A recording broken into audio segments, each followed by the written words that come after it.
Nice to see you. Nice to see you. Yeah. What was the last time I saw you? Little Women. Little Women. Oh Yeah. my God. Remember we did that massive panel? Yes. Oh at my the, God. Leicester Square. Yes. Yeah. Yeah. Yeah. I totally remember that.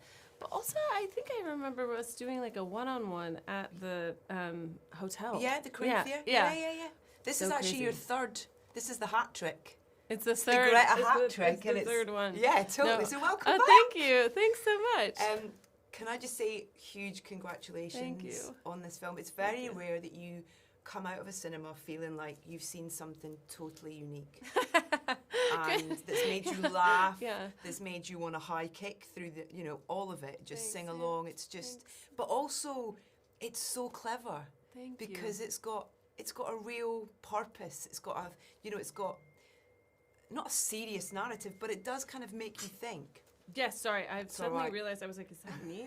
Turn it off. It's normally my mum phoning, so it's fine. But yeah, it just covers so many bases. Thank you. Congratulations. Thank you. Thank you. Yeah, I can't believe it feels so strange to be the last time, we talked for Little Women till now. It kind of, because of everything that's gone on, feels like a time splice. Like it kind of felt like we just, I don't know. Yeah, I went know. in a time machine from that moment to this moment. Yeah. But yeah, I hear you. Yeah, thank you. I'm so glad. Yeah. All the time I'm going to go, was that 2 years ago or was that 5 years ago? It's crazy. I know. I only know from the age of my children. I was like, that was 4 years ago. It must have done because of, Christmas anyway. 2019. Yeah, that's right. Yeah. So. Did you know when you got on board with this what story you wanted to tell? No, I didn't. I knew I wanted to work with Margot, and she came to me about it. But I didn't really know I wanted to direct it until after I had the script written that I did with Noah Baumbach. So I didn't have, and it was, but I had this sense of like, this is just complicated and strange, and the fact that there's no obvious path through it is part of what made it kind of exciting. Yeah. And then once we had the script written, I was like, oh, I love this. This is completely bananas. I can't wait to do this. And I guess with that in mind, there's the idea of the music in this is such an integral part that a lot of that had to be there before you filmed, or was that the case? Yeah, well, I knew, I always kind of, I have a long-standing love of the movie musical, so it goes back a long way. And I always knew because Barbie was so, it felt like it belonged to disco to me in some deep way. Yeah. And I, was sort of thinking about it like, it was invented in 1959 and it goes until now. But this sort of sense of like it being belonging to like every time and no time. And I was thinking about, there's a lot of musicals I thought about from like, like Wizard of Oz to Singing in the Rain to, all of those. But also Grease, it was one that I thought about a lot because Grease is Xanadu, 100%. Love Xanadu. Also, Xanadu has like older Gene Kelly in it, and like amazing. Love that, yeah. But Grease had this quality of being like, it's a musical about the 1950s, but it's a disco musical made in the 70s about the 1950s, and they're in high school and everybody's 30, and there's something about it where you're like, this is exactly the sort of pitch that's correct for. This kind of movie. So I had that in the back of my mind. I had a playlist going of all the things I thought felt like Barbie to me. Yeah. And then Mark Ronson came on, and he just understood it right away. He understood exactly what the thing was. He understood exactly how pop music would function in it. Yeah. And he wrote with Dua the song that's the big sort of dance number at the beginning, and then we had talked about different things with Ken, and then he and his songwriting partner, Andrew Wyatt, started writing this Ken ballad that was so wild. And I think they had the lyric, they said, I'm just Ken, na na na na na na. But and I was like, that's it, that's right. And then it kind of progressed from there. And then in terms of like once we started to have the movie in editing, it was just like, there's just so many opportunities for original songs that felt, it was like the soundtrack had to be an event in and of itself. Yeah, character in it. Yeah. Absolutely. Yeah. It's funny you mentioned The Wizard of Oz, because the way the film starts with this, there's a sound of wind. Yeah. And it really, my first thought was, the wind was like the Wizard of Oz, with that kind of whole, what do you call it, the twister tornado. thing. Yeah. And kind of, it's like, and then that kind of landscape and the way they're dressed almost as well, the little girls, is kind of like, oh, yeah. It's almost, in a funny way, almost like reverse Wizard of Oz, where we start in Oz. Yeah. And then we leave Oz, and then we come back and it's messed up. Yeah, I thought it was great. Yeah. And then Helen Mirren comes in and she's we feel safe. We feel safe official. When we feel yeah. She's extremely official. Yeah. Greta, yes. Can you move to your left a tiny bit? That's perfect. Thanks so much. Okay. Oh. Director. I know. Brave. Before we talk a bit more about music and stuff, but Ryan, I mean, you said that this role was written for him. It was. Did he know that you were writing this role for him? No, I'd never met him. I didn't know him. You'd never met him? I'd never met him. I didn't know him at all. I just watched his movies, like everybody else, and I've always just thought he was. I've always loved him in movies. I mean, quite dramatic roles too.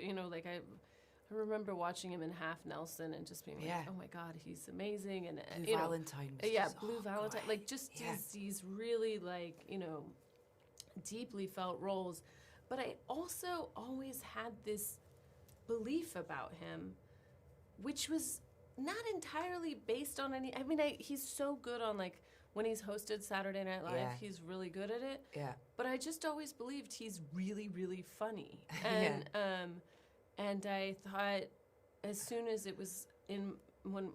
Noah and I were like, it's Ryan, it just started to make sense. Yeah. And but I just didn't know him, and I had to so I'd been thinking about him for a year in a very active way, and then I had to call him and tell him. It was odd. Was he like, okay? I mean, did he see the whole picture as well? It was kind of like there's singing, there's dancing, there's roller boots, there's. I think he was just sort of confused about the whole thing. At first, he was sort of like, I don't know. I think he thought I was speaking almost in hyperbole at the beginning. I've been thinking about you for a year. He was like, okay, but I don't think he realized how much that was true. I also don't think even when he arrived in the UK to shoot, he knew what it entailed, but not totally. That there was lots of things that he kind of got on board with after. It's genius. Yeah. It's Thank you. just all of it, Thank you. Just even things like little mannerisms or little movements. There's no dialogue, but also just the way he delivers so much of the dialogue as well, and the personality, and it's just and it's like the gift that keeps on giving as well, because it's just constant, and you're like, I mean, Margot's amazing. I'm not she's phenomenal in this, and almost encompassing that kind of almost slightly robotic thing of her performance. It's so subtle but brilliant. Yeah. No, they're both extremely go for broke performances. And I think that they had this safety in each other. Yeah. That they were able to do something so wild. But Ryan, I don't know, he tapped into something totally I don't know. As much as he's been trying to remove himself from that whole Disney Club thing, it's still in him. I know it's in him. It's still in him. He said a very beautiful thing. He said about himself with the role. He said something like, because he started off as singing, dancing, all that, and that he said he felt like for many years of his life he really tried to distance himself from that and to be like, I'm mature man now and I don't do that anymore. And then he sort of said that it was almost making peace with that kid to do this role. That he was able to be like, no, that kid's gonna be the kid who does this role.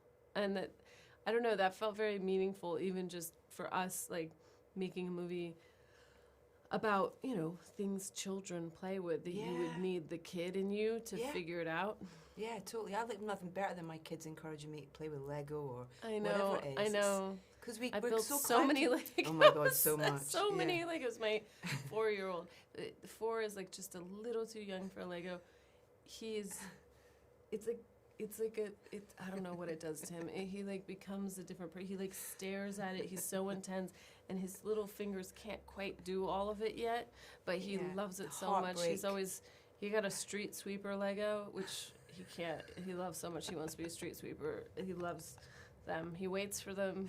We like watch out the window. He knows the days the street sweepers come. So cute. Like because that's like the day that there's alternate street parking in New York. He's like, the street sweepers are coming. They're coming behind the garbage trucks. And then we like wait, and then he does it, and he's like so fixated. But I feel like that kind of like serious play is so much of what went into the movie. Yeah, from everybody. It's lovely. Yeah. Why Mark? What was it about Mark and Andrew's work that you were like, these guys are right for this project? I think Mark has, when I think about like Mark's music, that he is able to create things that sound modern but also timeless. Yeah. He's able to tap into so many different genres and feels, and it's just, for me, it's like, you know, I'm not a musician. I'm not sophisticated. I just know what I like. And in a way, it's like, for me, when I realized when I was in college, the thing I cared about in movies, most of all, was the director, which I didn't totally realize. Like, when I was in high school, I'd go to movies like the way I think most people go to movies, which is I was following actors, which is not the wrong thing to do, but I was like, I like this actor, I like that actor. And then when I got to college, there was a video store that was organized by director, and that was when it hit me. I was like, oh, you like the Coen brothers? Like, that's what you like. Like I was like, those. It suddenly clicked in, and that's kind of sent me on this path that I'm on now. But I think equally with music, like, you know, I like a lot of different musicians, but I suddenly realized, like, oh, I like the songs Mark has produced. Like, I like these songs. They're all, and I didn't totally know that they all came from the same person, because I think unless you really are in music, you don't necessarily think about it as much. Stuff.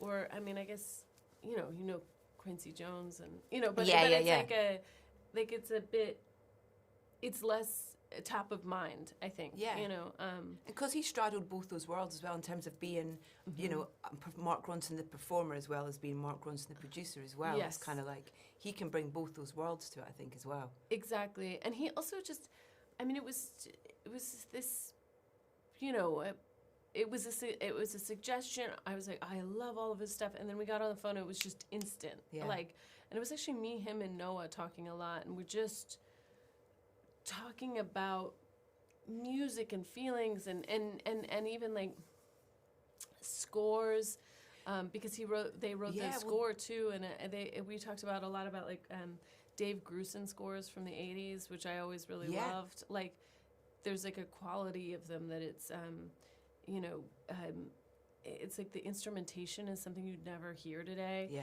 and there's like a sort of sweetness and a pureness about it's sort of like no one would ever do that now. I can't tell you how many times we listen to this sort of working girl march from Tootsie. Like, it's such a great, it's so great. Or the music from the end of Heaven Can Wait.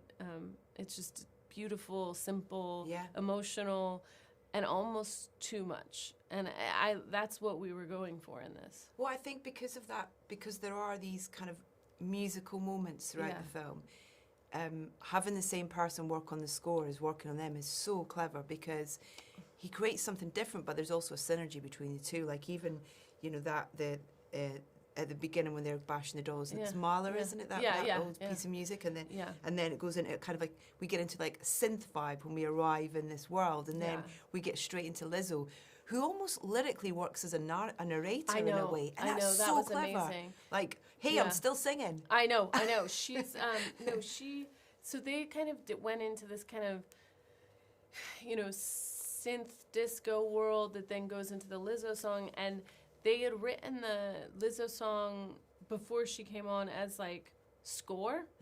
And then when she came on, she just... I remember they were in the studio for a long time, and Mark was texting me, and I was sending voice notes back because they were just trying to figure it out. And then at some point, Mark said she just started singing literally what was on screen, and it became so funny because it was this like... It was this tone of...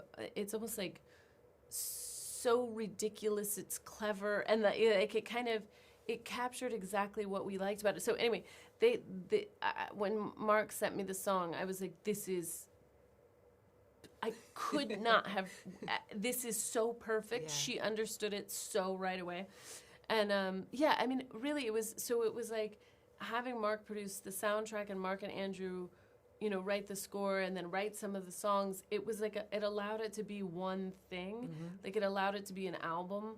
Not like here's the score, here's the pop songs. It allowed it to blend. And then they could even reference the different pop songs in the score. Yeah. Like it would just kind of keep evolving. So they reference like the Dua song is referenced in the kind of marching band version that comes up when you go to the Mattel offices. Yeah. Is like, that's the Dua song referenced. And that's why it's so...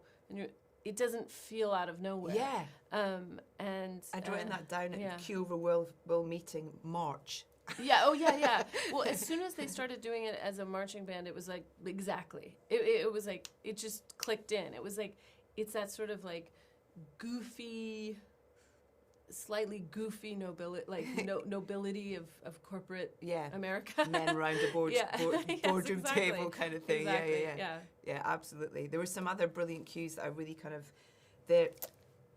When the tear. Yeah. First tear. Yeah. And this kind of really, I don't know if it's a muted piano or something, that kind of little...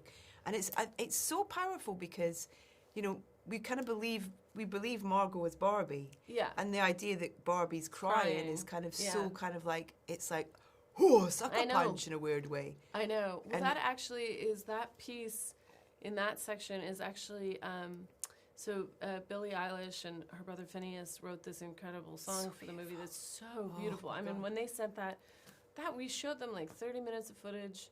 And then they said... They got it from that? Yeah, and they said, what do you want the movie...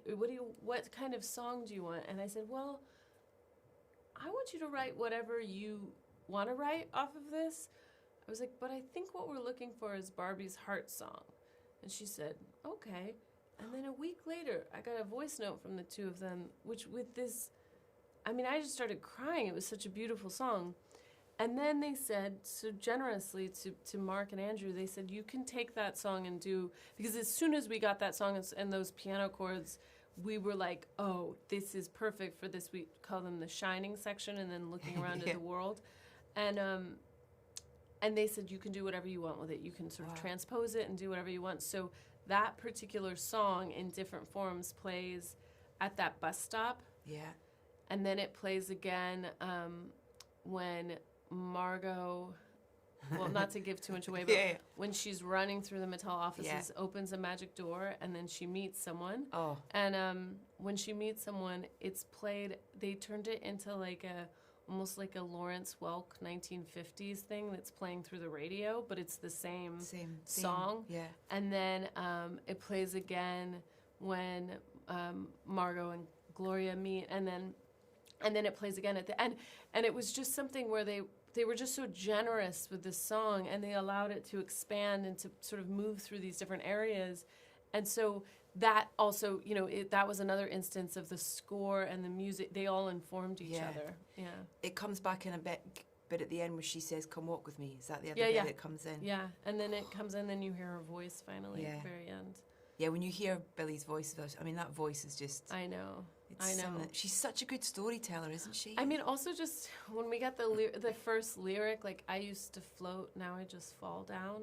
And I was like, ugh, like, that's so beautiful. I know. And, like, what was I made for? I'm just something you paid for. I just, like, the whole thing was, like, I couldn't believe how good it was. Yeah. Like, I don't know. That's the amazing thing about making movies is, you know, there are these incredible collaborative efforts. Yeah. And, you know, when I think about the music that's in the movie, and I think about Lizzo and Dua and Billie and Karol G and Sam Smith and Charlie XCX, like, every one of those people tapped into the same thing somehow, but in their own different ways, you know, and it was, you know, I grew up a child of the 90s, and like movie soundtracks meant a lot to me, like going to Tower Records and buying movie soundtracks, and I feel like somehow the movie soundtracks is maybe not as exciting as it was in the 90s, but I think you're always maybe a little bit trying to make the movies that you watched. Yeah, that you watched. It meant something to you. So I was like, I just wanted it to be like this terrific soundtrack. Yeah. Oh my God, and Nicki Minaj. Yeah. Ice Spice, Pink Panthers. Yeah. I mean, like every time I list the number of people who are in this movie, I just can't believe it. Yeah. The Breakfast Club was the one for me that kind of really was just in terms of like, what you kind of like, I mean, you can listen to that soundtrack non-stop sort of thing, and the film wouldn't be the film without it, really. Yeah. But it's kind of like this marriage of the two is just something quite special. My one was actually, weirdly, Baz Luhrmann's Romeo plus Juliet. That soundtrack was a big one for me. Desiree. Oh God, yeah, totally. And also because I was getting CDs at that point, and you get like the jewel case, and they have the booklet with more pictures. Which you'd like really, I mean, like, it really loved it. That's why I still love buying vinyl, is the kind of getting the sleeve out and just reading who's doing second backing vocals and all that kind of stuff. I mean, the vinyl's better too because, you know, it doesn't. The problem with the jewel cases is they were brittle and they'd crack, and then you'd be like, Dad, do I take it apart and get a new jewel case? Like if you were a little bit like I was, which was like everything has to be pristine. Won't throw mine out. I can't throw my CDs out. Yeah, neither can Noah. It's actually like we've had like legit fights about this because they were all in our son's bedroom for a long time because he was like, no, I need all my CDs, and I was like, oh my God. But he, you know, the truth is, and this is it is real. It's like there are things he has on CD and on record that are not digitized, and I think that there's sometimes a little bit the danger with everything being, you know, on streaming is it makes you believe that that's a totality, and it's not. Yeah. The same thing is, I find this all the time with images, because, you know, whatever the algorithm is floats certain images to the top. Yeah. And it's not a totality of images. It's the ones you see. So I find, like, in researching, and like when we were doing this movie and Little Women, and all of them really, is like going back to, you know, going to museums, going to old art books, looking at things that are not the first search term that arises. Because I actually think it makes people feel like, well, everything's on there. Yeah. It's not all on there. And you're going to be limited if you only stick to that. You know. Yeah, absolutely. A couple of other scenes, if you don't mind. I'm just going to take a sip of coffee. Yeah, go for it. The whole kind of like fight section and the beach battle and the dance fight. It's like a trilogy of like joy. That's how I feel about it. It's just, I know. It's like, don't stop. Just I keep know. coming. I know. And there was a dance troupe here in the UK who used to be on like Top of the Pops. I can't remember what they were called. Gina might be able to remind me. Hot Gossip. Yes. Hot Gossip. They were called, and that's what the dance fight reminds me of. These, because I was like tiny when they were, and they would just, if bands weren't able to perform on this music show, they would have Hot Gossip like interpret the songs. That sounds amazing. And I was Ryan is kind of embodying Hot Gossip. I've never heard of Hot Gossip, but that some of their videos. Exactly up my alley. But it's the journey of this thing that starts off, you know, the kind of song always number 2, and then into the whole kind of Queen Opera beach fight. Talk to me a little bit about, I guess, creating that. How long have you got, Greta? A little bit about that whole section of the film, because it's brilliant. Well, it was definitely something where, like I was saying, it's sort of like Mark and Andrew had these little lines and chords, and then we started growing and growing and growing it. And then it got to the point where I knew I wanted it to become sort of like an epic, almost like meatloaf, like that. Just Remember Staying Alive? The Travolta. Yes, yeah, of course, yeah. No, I mean actually, yeah. I literally just texted a video of that to Ryan yesterday. Like when they're doing like their like this thing, yeah, amazing, headband. amazing, and the headband, yeah, all of that. I mean, like we talked about all of that, and I just, I love that kind of like super dramatic glam rock thing. Like it's so fun for me. And then I think at some point we had this song pretty well written, and then the Dream Ballet was just my folly. It was what I wanted to do. I was just sure of it, and so I said to Ryan, Mark and Andrew, I was like, I need this music to be like go through all these sections. I need it to be epic, and so then they just sort of continue to create all these different crazy bridges and different things, and then they wrote the section for this Dream Ballet, and it was so wild and great, and also the song sort of starting as I'm Just Ken is a lament to I'm Just Ken as triumphant was kind of that journey of that moment. And yeah, I really it's one of my favorite things I've ever gotten to put on film. Yes. I felt there was something about it where I was like, this is actually deeply who I am. I guess I think this is like I felt extremely. I remember the day Ryan shot we did this sort of 360 shot on the battlefield, I love that, yeah. And he's like singing and like doing all this stuff, and then they they beach off. I don't even know but I do know what I'm saying. But I remember when he did that day, and I was like hid behind a bunch of objects so that I could be watched anyway. I remember when he did that, I felt, when you make movies to a degree, you're always exposed. Yeah.